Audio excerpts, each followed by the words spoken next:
Sorghum and millet are important, obviously, because they're crops that can grow in semi-arid regions where other crops don't grow as well, but also into how people eat. There are many foods that have developed over thousands of years based on sorghum and millet, and people have preferences towards those foods, and they're important for that reason too.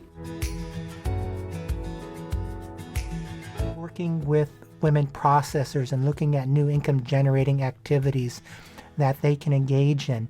So value-added food processing is growing rapidly. Urbanization is taking place throughout Africa.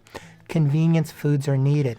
And that market is small, but it is growing very rapidly and will only continue to grow into the future.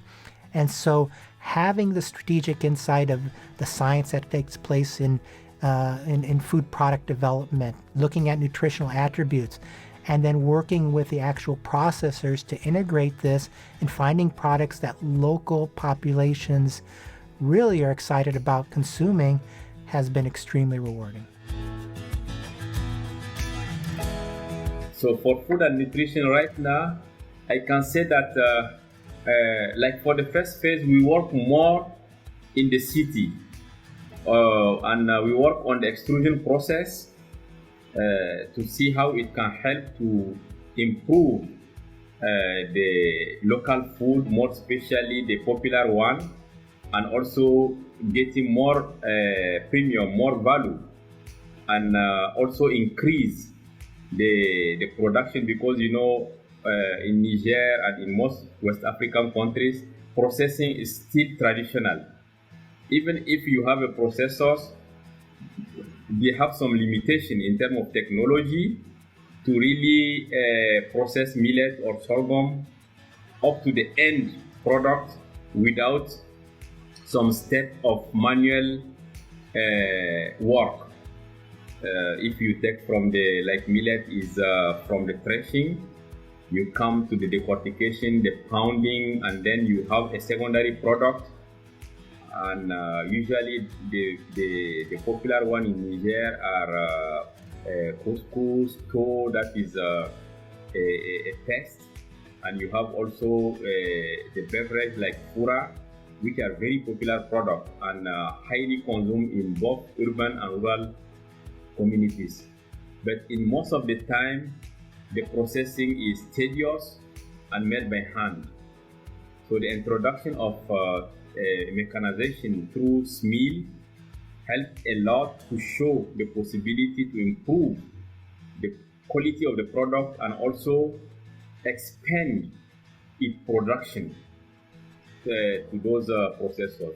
And most of the processors in West Africa are small and medium processors. They are not very big manufacturers like in the US. So you have very small, and they can hardly produce like 1 ton to 2 tons of product per day.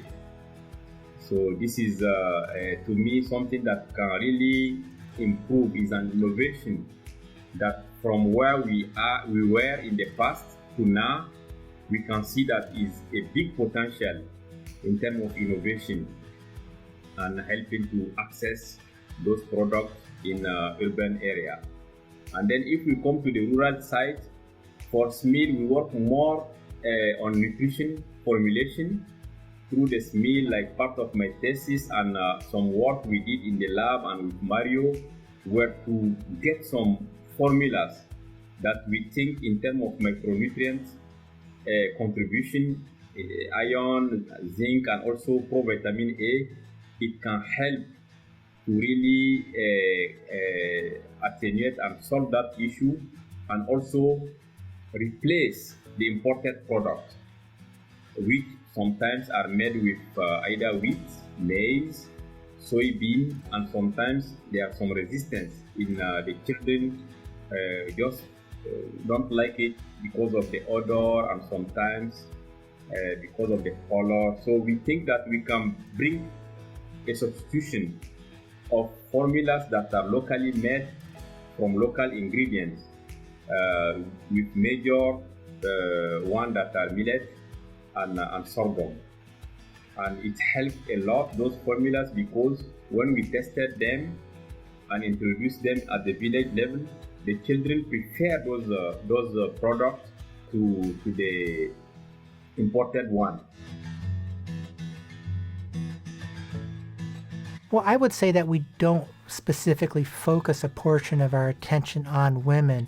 Women are just a central component of our program. They are, in many countries, the population that is in charge of many of the farming activities, the processing activities, the food creation, the value-added activities. So we don't need to make any special allocations, but this is just central to the way we operate. And it's, to me, there would be no other way to do it if we wanted to do it accurately. We've made a couple of specific efforts to try to get deeper, gain deeper understanding.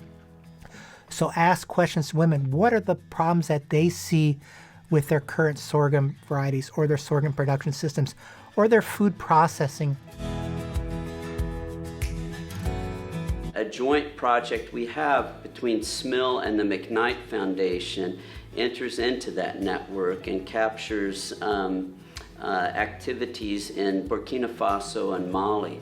It really is important to have those networks and to use those networks. And also I would say that what has originated out of Niger and in a kind of a model of how to engage with processors in the private sector, we call the hub and spoke system, food innovation system, has now been picked up. We have a project with the Rockefeller Foundation and have replicated that in East Africa.